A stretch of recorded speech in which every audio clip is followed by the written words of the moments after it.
welcome back. Happy New Year to you. Welcome to the first episode of 2021 of Real Sense Retirement.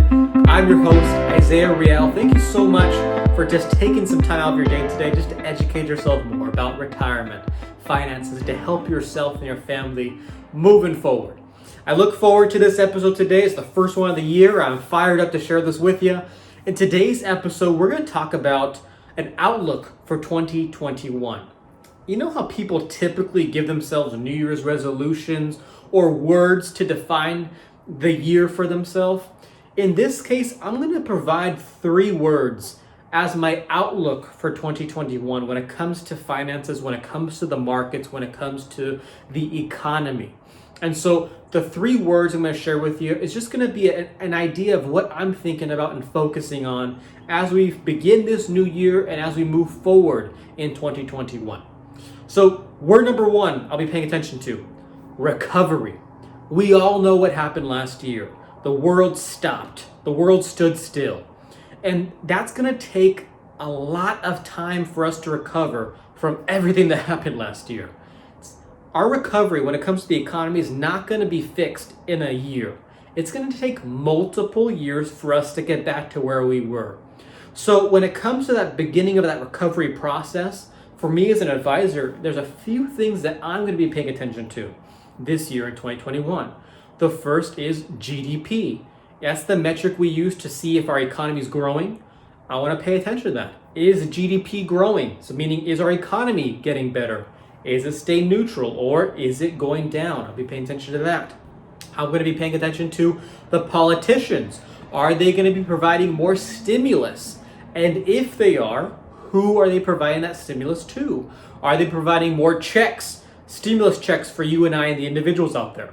Are they providing PPP loans or stimulus to these small businesses out there to continue to help them?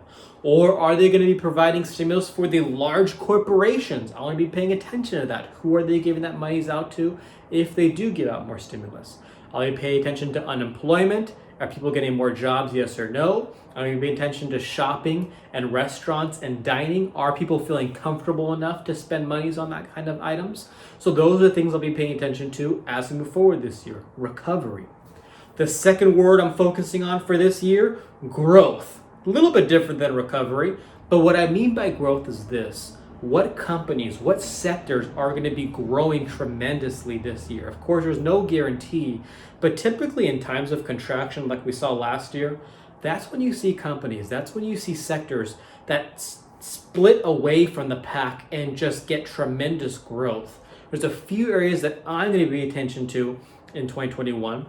The first is technology. I know I sound like a broken record, but we saw the power of technology last year. I do believe that's only going to continue to grow as we move forward in this year, but in the future years to come. The second area I'm taking a look at for growth is healthcare for obvious reasons. I'll give you just a quick example. We saw in the last 12 months, COVID-19 hit our country, and now we have a vaccine. Isn't that incredible? For decades and centuries, it took us years for us to get vaccines for the measles and for those kinds of things. It took us less than 12 months to get a vaccine, which is quite impressive. And that leads to me thinking, hey, is there going to be more growth in the healthcare sector? So those are some areas that I'm going to be taking a look at for growth. Pay attention to that as an investor. And the third word I'll be paying attention to is innovation. In times of struggle, in times of contraction, again, like we saw last year, that's where you see new companies. That's where you see new sectors begin to take shape. They may become household names, or sectors may become household sectors in 5, 10, 15 years from now, but this is where it begins. And so for this year, there's a few sectors that I am paying attention to.